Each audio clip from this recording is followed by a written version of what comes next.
Ya, kembali lagi di channel saya. Kali ini kita akan melanjutkan ngobrol, berbagi terkait konsep-konsep atau istilah-istilah yang ada di dalam dunia finansial ataupun investasi. Kali ini kita akan coba membahas terkait diversifikasi. Jadi rekan-rekan mungkin sudah sering mendengar istilah jangan tempatkan telurmu hanya di satu keranjang saja. Jadi jangan tempatkan semua telurmu ke dalam satu keranjang saja. Karena kalau keranjangnya jatuh, maka semua telurnya akan pecah. Jadi sebaiknya telur tersebut ditempatkan ke banyak keranjang. Jadi ketika ada satu yang jatuh pecah, rekan-rekan masih punya telur yang lain. Itulah diversifikasi. Jadi rekan-rekan mengurangi resiko kerugian dengan cara berinvestasi ke berbagai macam jenis aset. Jadi misalkan rekan-rekan punya saham, ya rekan-rekan sisihkanlah sebagian dananya untuk berinvestasi di obligasi negara. Jadi kalau misalkan saham sedang turun, rekan-rekan masih mendapatkan kupon dari surat berharga negara. Atau semisal rekan-rekan suka dengan equity ya, suka dengan saham, ya rekan-rekan tidak 100% menempatkan dana di satu saham saja. Misal, rekan-rekan punya 100 juta, maka 25% dimasukkan ke satu saham perkebunan misalkan. 25% dimasukkan ke perbankan, 25%-nya lagi ke konstruksi, dan sisanya mungkin di consumer good misalkan, seperti itu. Jadi rekan-rekan punya banyak aset yang semisal saham consumer good sedang turun, rekan-rekan hanya mendapatkan kerugian ya 25% tadi dari total dananya. Jadi tidak 100%. Jadi pertanyaan berikutnya yang sebenarnya sering kali muncul adalah terutama di saham ya, di investasi saham, berapa jumlah saham yang ideal untuk diversifikasi atau untuk meminimalisir resiko. Salah satu teori yang cukup terkenal itu menyebutkan maksimal 30 saham itu cukup. Nah, 30 saham itu berawal dari penelitian Lauren Fisher dan James Lowry 1970. Jadi itu penelitian yang sudah lama. Jadi beliau berdua itu menerbitkan satu jurnal di publish in the Journal of Business in the Reduction of Return Scattering. Jadi di dalam jurnal tersebut dituliskan bahwa ya Anda perlu diversifikasi 30 jenis saham, 30 jenis saham untuk mendapatkan ya paling nggak 95% lah dari total benefit terkait diversifikasi. Ya kembali lagi 30 saham itu jumlah yang cukup besar.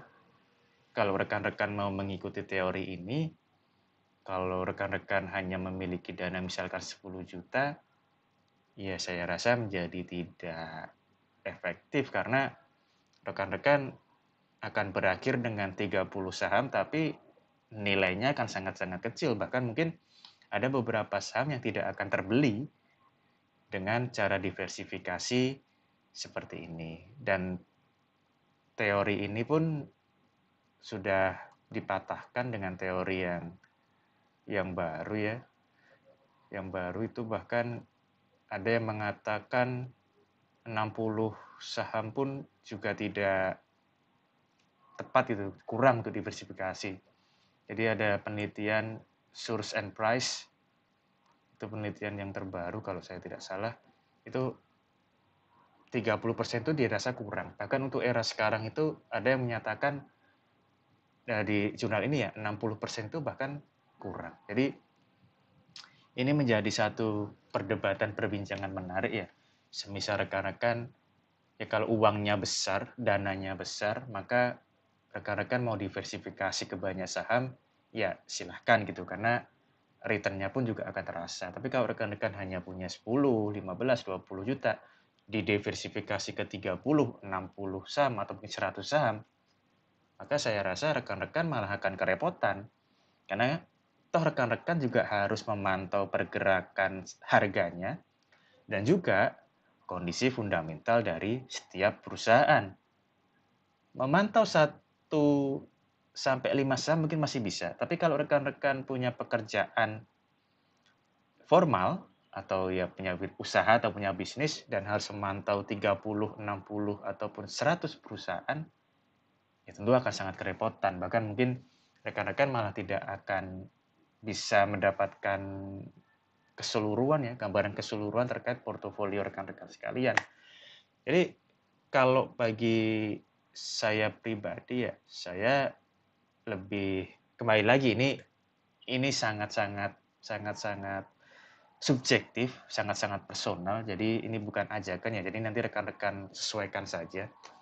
Saya lebih nyaman kalau rekan-rekan tidak yakin, rekan-rekan bisa diversifikasi berdasarkan sektor atau biasa disebut dengan diversifikasi mungkin horizontal kalau tidak salah, itu berbagai macam sektor.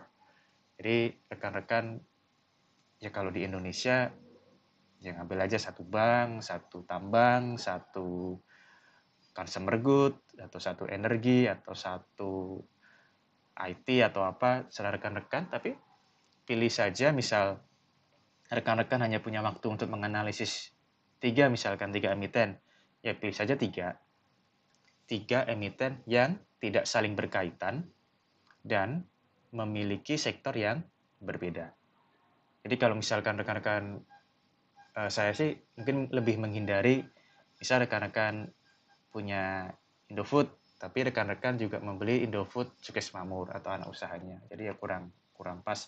Atau misalkan rekan-rekan membeli Astra, tapi rekan-rekan juga membeli Astra Gravia. Ya, saya rasa ya silakan saja, tapi lebih baik kalau diversifikasi itu menurut saya lintas sektor dan juga tidak saling berkaitan atau tidak saling terafiliasi. Jadi rekan-rekan kalau terjadi sesuatu, maka tidak akan berdampak ke emiten yang lain atau saham yang lain.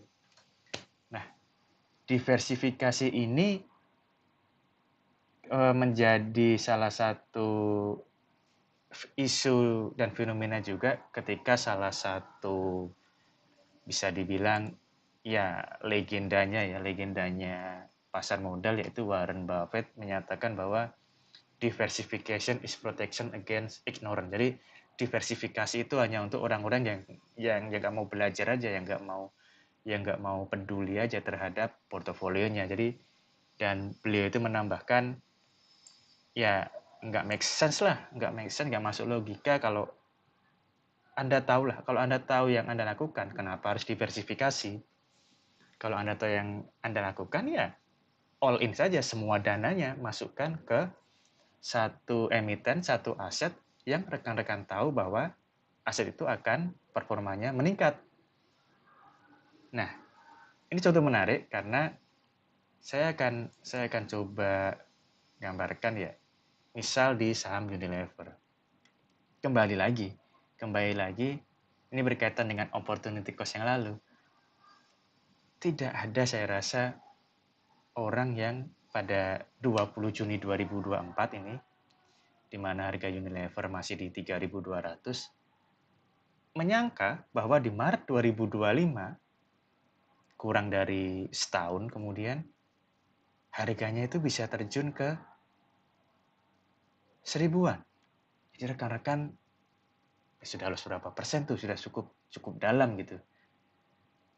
Nah, inilah fungsi diversifikasi. Kalau misalkan rekan-rekan ada saham Unilever, ya hanya 10-20% dan sisanya Anda rekan-rekan sebar ke emiten lain, maka ketika Unilever ini turun, rekan-rekan bisa terhindar dari kerugian yang cukup dalam. Saya tidak bisa membayangkan kalau rekan-rekan semua dananya dimasukkan ke Unilever. Makanya bisa dibilang ya semoga masih masih kuat lah mentalnya dan psikologisnya. Karena turunnya cukup dalam. Begitu pula dengan salah satu contoh yang lain, yaitu PANI atau Pantai Indah Kapuk II. Nah ini saya tidak ada intensi untuk mengiklankan atau memberikan saran untuk membeli.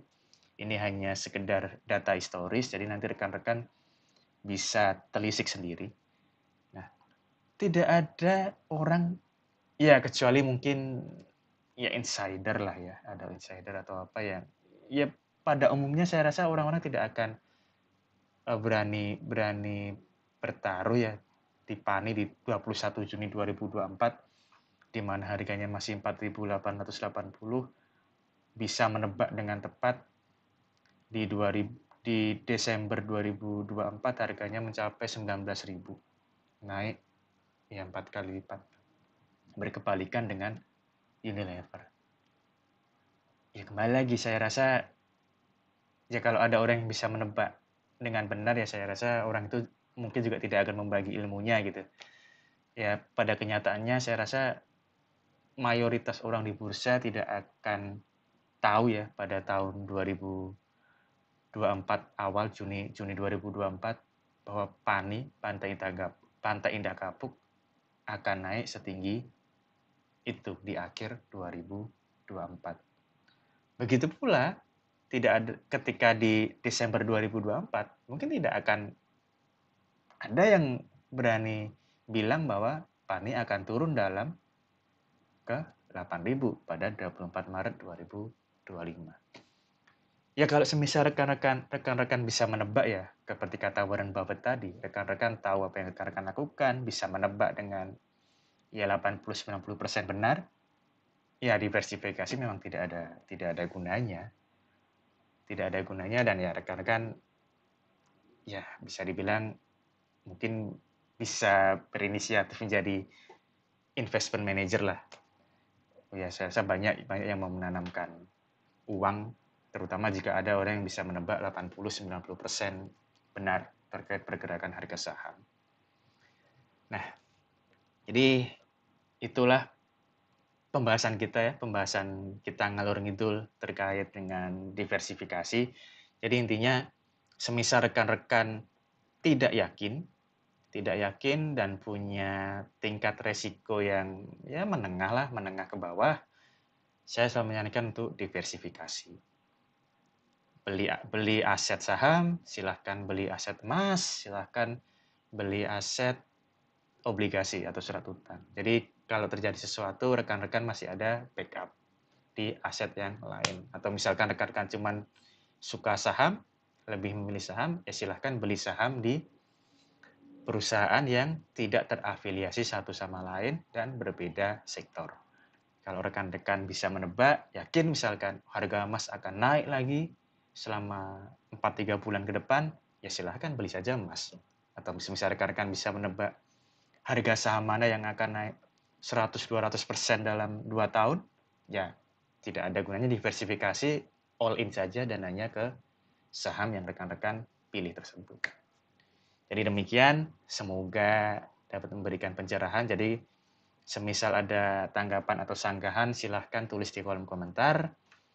Akhir kata, semoga tetap cuan, tetap sehat, dan sampai jumpa di konten berikutnya. See ya!